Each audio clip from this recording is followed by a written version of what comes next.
চট্টগ্রামে আমি মেজ্জানের দাওয়াত খাইছি, তবে এখন পর্যন্ত এখানকার কালাভুনা খাওয়া হয় নাই, যে কারণে আমি চলে আসি এম এ আজিজ স্টেডিয়ামের একদম ঠিক পাশে অবস্থিত কুটুমবাড়ি কাবাব এবং বিরিয়ানিতে। আর আজকে আমরা এখানে ট্রাই করব চট্টগ্রামের কালাভুনা। কুটুমবাড়ি রেস্টুরেন্টের প্রথম যে বিষয়টা আমার কাছে খুবই ভালো লেগেছে সেটা হচ্ছে এনাদের কিচেন একদম লাইভ। আপনি চাইলে তাদের কিচেন ঘুরে দেখতে পারবেন কিভাবে রান্না হচ্ছে। আমি ঘুরে দেখতে চাইলে তারা আমাকে পারমিশন দেয় এবং আমি ঘুরে ফিরে দেখি তাদের কিচেনটা। চিকেন চাপ খুব সুন্দরভাবে মেরিনেট করা ছিল, এর সাথে ফুসফুস কলিজা ভেজে রাখা ছিল, মানে ফ্রাই করা ছিল। চট্টগ্রামে এসে একটা জিনিস আমি খেয়াল করছি, এখানকার যে চিকেন গ্রিল গুলো হয়ে থাকে সেগুলোর কোয়ালিটি অনেক ভালো হয়, খুব ভালোভাবে গ্রিলড হয়ে থাকে এবং ভেতরেও খুব ভালো কুকড হয়। মজার বিষয় হচ্ছে রাজশাহীতে এরকম কোয়ালিটি পাওয়া যায় না, আর এখন পর্যন্ত চট্টগ্রামে এই খাবারটা আমার কাছে বেশ ভালো লেগেছে। এরপর আমি দেখি গরু ভুনা এবং সোনার ডাল। তবে আজকে আমি সোনার ডাল বা গরু ভুনা খাবো না, আমি একদম ডিরেক্ট খাবো শুধুমাত্র কালাভুনা। কুটুমবাড়ি রেস্টুরেন্টের ভেতরে ঢুকতেই তাদের ইন্টেরিয়র ডিজাইন এবং বসার জায়গা বেশ সুন্দর ছিল। পরিবার এবং ফ্রেন্ড সার্কেল নিয়ে বসে খাবার মতো ইনাফ স্পেস ছিল এখানে। এবং আজকে আমার সাথে আছে শফি আপু, না মানে শফি ভাইয়া আমার সাথে আছে আজকে। আর এটা ছিল শফি ভাইয়ের ব্যাগ। শফি ভাই ব্যাগ নিয়ে আর ঘুরেন না, একটা মানি ব্যাগ কিনে নিয়েন। টেবিলে বসলে তাদের বিশাল একটা মেনু কার্ড আমাদের দিকে আগায় দেয়। এত এত আইটেম দেখে আমার তো মাথায় নষ্ট।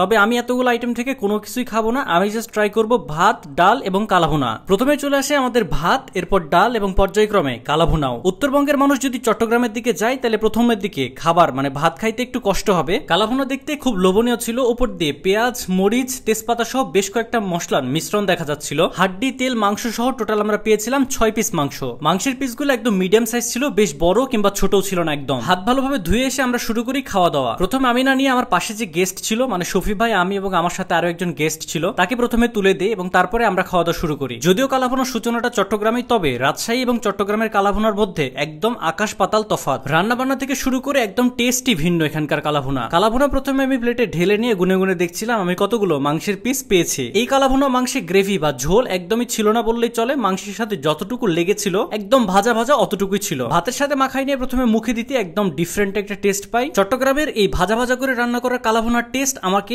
মুগ্ধ করে। একদম ডিফারেন্ট একটা এক্সপিরিয়েন্স। রাজশাহীতে যে ধরনের কালাভুনা খেয়ে আমি অভ্যস্ত তার থেকে পুরো একদম ভিন্ন ধর্মী। কালাভুনাটা একটু ভাজা ভাজা হলেও আপনি এটা ভাতের সাথে মিশিয়ে ইজিলি খেয়ে ফেলতে পারবেন। তবে এর সাথে ছিল ডাল, আপনি চাইলে ডাল এবং কালাভুনা একসাথে মাখিয়েও খেতে পারেন, এটাতেও টেস্ট পাবেন। চট্টগ্রামে ঘুরতে আসলে আপনি অবশ্যই চেষ্টা করবেন মেজ্জান, সোনার ডাল, কালাভুনা সহ ঐতিহ্যবাহী যে খাবারগুলো আছে এগুলো অবশ্যই খাওয়ার। এক প্লেট খাওয়া শেষ করে আমরা যখন এক্সট্রা ভাত নিলাম তখন আমাদেরকে এক পিস মাংস সহ একটু গ্রেভি দিয়ে গেছিল। এতক্ষণ ধরে ভিডিও দেখতেছেন, অবশ্যই লাইক এবং ফলো দিয়ে রাখবেন যেন পরবর্তী ভিডিও পান। খাওয়া দাওয়া শেষ করে আমি ডেজার্ট বা পায়েস, ফিরনি যেটাই বলেন, এটা একটা নিয়েছিলাম ট্রাই করার জন্য। তবে প্রথমে মুখে নিয়ে আমার কাছে মনে হয়েছে এটাতে পাউডার বা গুঁড়া দুধ ব্যবহার করা হয়েছে। এটা বাদে সুগারের পরিমাণ এবং রান্না বেশ ভালো হয়েছিল, খাইতে সুস্বাদু ছিল। পেট ভরে খাওয়া দাওয়া শেষ করে আমাদের টোটাল বিল হয়েছিল 1270 টাকা। সেখান থেকে 200 টাকা আমাদেরকে ডিসকাউন্ট দেওয়া হয়। 200 টাকা ডিসকাউন্ট কি মনে করে দিছে সেটা আমি জানি না, তবে দুই পকেটে হাত দিয়ে টাকাটা বের করে নিয়ে আমরা সেই বিলটা পরিশোধ করে দেই। যাই হোক, বিল দেওয়া শেষ করে আমি আমার পকেট থেকে টাকা বের করে দেখাচ্ছিলাম, এতটুকুই শেষ পুঁজি আমার। তো খাওয়া দাওয়া শেষ, এখন আমরা বের হয়ে যাব। আর ধন্যবাদ আপনাদেরকে ভিডিওটা দেখার জন্য। দেখা হচ্ছে নেক্সট ভিডিওতে।